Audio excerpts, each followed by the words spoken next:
Hello दोस्तों, आज हम बताने जा रहे हैं एनसीईआरटी मैथ क्लास 10 प्रश्नावली 3.3। तथा निम्नलिखित समीकरण युग्म को प्रतिस्थापन विधि से हल कीजिए।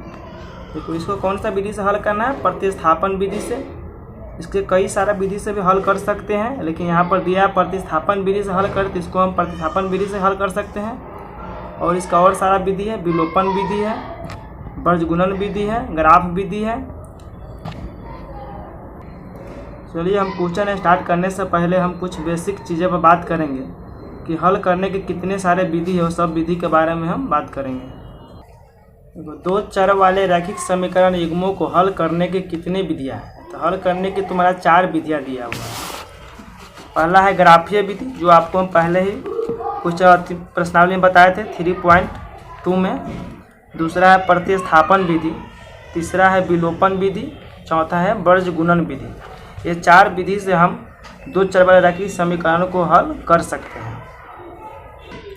तो हम बताएंगे प्रतिस्थापन विधि क्या होता है, किसे कहते हैं? रैखिक समीकरण युग्मों के किसी एक समीकरण को एक चर का मान, देखो किसी एक समीकरण आपको 2 दिया रहेगा। किसी एक समीकरण को एक चर का मान दूसरे चर के पदों में व्यक्त करने की प्रक्रिया को प्रतिस्थापन विधि कहते हैं। फिर से बता रहे हैं, रैखिक समीकरण युग्म। देखो, रैखिक समीकरण युग्म का मतलब है कि 2 रैखिक समीकरण दिया रहेगा। युग्म का मतलब क्या होता है? जोड़ा। कि किसी एक समीकरण को, अगर 2 समीकरण दिया रहे तो किसी एक ही समीकरण को हम तोड़ करके एक चर का मान दूसरे चर के पद में व्यक्त करने की प्रक्रिया को प्रतिस्थापन विधि कहते हैं। जैसे हम आपको यहाँ बता रहे हैं, यहाँ पर मेरा समीकरण कितना दिया है? समीकरण 2 दिया, 1 और समीकरण यह 2। यह कहता है निम्न रैखिक समीकरण युग्म को प्रतिस्थापन विधि से हल कीजिए। इसको कौन से विधि से हल करना है? प्रतिस्थापन विधि से हल करना है। यहाँ समीकरण 1 और समीकरण 2 दिया है। यहाँ पर लिखा हुआ था कि किसी एक समीकरण को एक चर का मान दूसरे चर के पद में व्यक्त करने की प्रक्रिया को प्रतिस्थापन विधि कहते हैं। किसी एक समीकरण युग्म के किसी एक ही समीकरण को चेंज करना है। यहाँ पर 2 समीकरण दिया है, तो किसी एक समीकरण क्या करेंगे? हम चेंज करेंगे। या तो 1 को करो या तो 2 को करो, किसी एक के पदों में व्यक्त करना है। तो हमको आसान है, अगर समीकरण 2 लग रहा है तो 2 को भी कर सकते हैं, और आसान 1 लगे तो 1 को भी कर सकते हैं। यहाँ हम समीकरण 2 को कर रहे हैं। समीकरण 2 से क्या दिया है? x - y बराबर 4 दिया है। और y को इस साइड ले जाएंगे तो क्या हो जाएगा? प्लस हो जाएगा। x बराबर क्या लिख सकते हैं? 4 + y। आज हम बताने जा रहे हैं विलोपन विधि। 2 चर वाले रैखिक समीकरण युग्म को किसी एक चर x अथवा y के गुणांकों के संख्यात्मक मान को समान करके विलुप्त करना ही विलोपन विधि कहलाता है। जैसे यहाँ 2 समीकरण दिया हुआ है, समीकरण 1 और समीकरण 2। इस दोनों में क्या करना है? x अथवा y के गुणांकों के संख्यात्मक मान समान करना है। जैसे यहाँ x का मान 2 है, फिर यहाँ समीकरण दूसरा में x का मान गुणांक कितना है? 5 है। अगर ये दोनों को समान करना है तो 5 से समीकरण 1 में गुना करेंगे और 2 से समीकरण 2 में गुना करेंगे। अगर y वाले को समान करना है तो समीकरण 1 में 9 से गुना करेंगे। इसमें क्या है? x अथवा y के गुणांक को समान करना है तो x या तो ये दोनों को समान कर देंगे, नहीं तो ये दोनों को किसी एक ही के समान करेंगे। x को करेंगे तो ये दोनों को समान करेंगे, y वाला करेंगे तो ये दोनों को करेंगे।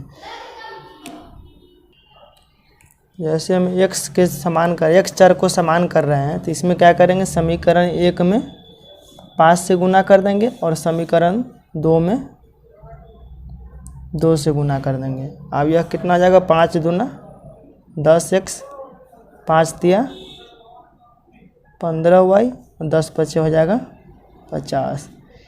यह आपका समीकरण 3 हो गया। इसमें 2 से गुना करेंगे तो कितना आ जाएगा? 5 दूना 10x प्लस 9 दूना 18y, 12 दूना 24। यह समीकरण आपका 4 हो जाएगा। अब इसमें देखो, 2 चर वाले रैखिक समीकरण युग्म को किसी एक चर x अथवा y के गुणांक को संख्यात्मक मान को समान करके विलुप्त करना ही विलोपन विधि कहलाता है। देखो तो इसमें हम क्या किए, x अथवा y के गुणांक को करा तो हम x को गुणांक को क्या कर लिए, समान कर लिए।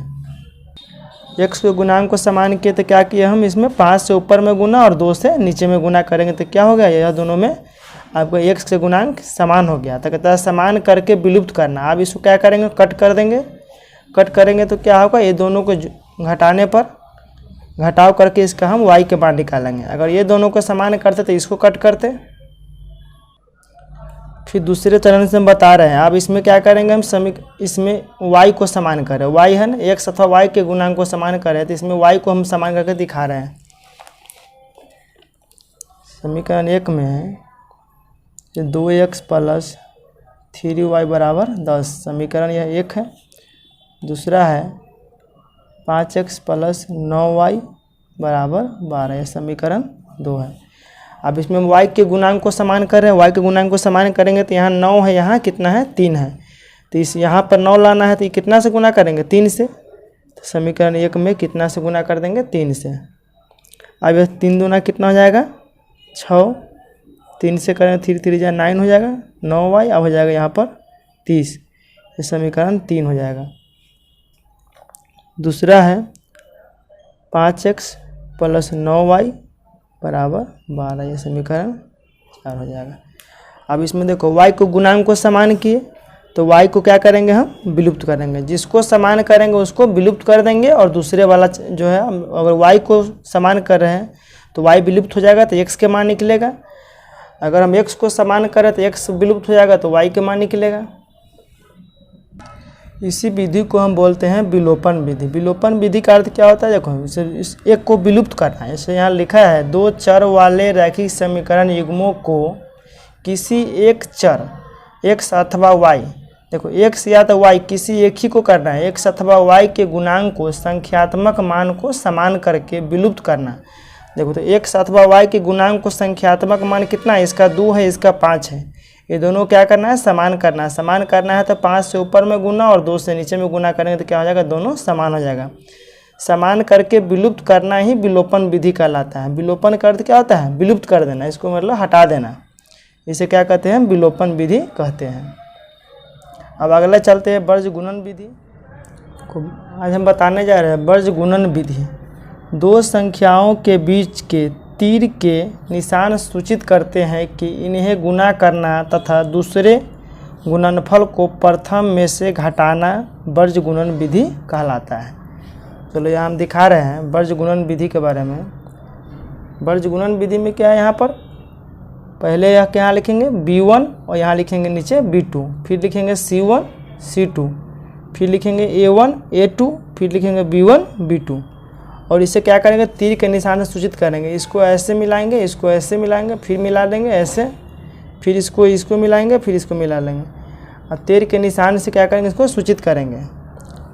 और ऊपर पहला क्या है, x है, यहाँ x लिखेंगे, फिर यहाँ क्या है y है, यहाँ y है तो यहाँ y लिखेंगे। इसके बाद क्या है, यहाँ क्या है 1 है तो यहाँ 1 लिखेंगे। और सबके क्या करेंगे, हम बटा डाल के, ये तीनों क्या है आपस में बराबर हैं, सबके यहाँ क्या डाल देंगे, हम बराबर डाल देंगे। और कहता है, आपको यहाँ क्वेश्चन कर रहा है कि इन्हें गुना करना तथा दूसरे के गुणनफल को प्रथम में से घटाना। देखो पहले इसको क्या करना है, गुना करना है। गुना किससे करना है, b1 से c2 में गुना करना है। तो b1 गुने b1 इंटू यहाँ कुछ नहीं तो इंटू है b1 गुने c2 और फिर इससे गुना, अब इससे इसमें गुना है, फिर लिखेंगे b2 गुने c1, b2 गुने c1 और दोनों क्या करता है, प्रथम में से क्या करना है, दूसरे को घटाना। यहाँ पर लिखा हुआ है कि दूसरे गुणनफल को प्रथम में से घटाकर वर्ज गुणन विधि कहलाता है। फिर दूसरा क्या है, y है तो y के बटा में है, बटा डाल देंगे। इसके बाद फिर तीर निशान से सीधा जाएंगे तो यहाँ क्या आ जाएगा c1 और यहाँ क्या होगा a2, तो c1 a2 और माइनस, फिर इधर चलेंगे c2 a1, फिर बराबर डाल देंगे, फिर 1 बटा लेंगे, फिर यहाँ से ऐसे चलेंगे a1 b2, फिर इसके बाद चलेंगे हम इधर से a2 b1, इसको क्या करेंगे, हम माइनस कर देंगे। इसको गुना करेंगे, इसको गुना करेंगे, दोनों को माइनस कर देंगे, फिर इसको गुना करेंगे, इसको गुना करेंगे, माइनस कर देंगे। फिर इससे इसमें गुना करेंगे, इससे इसमें गुना करेंगे, माइनस कर देंगे।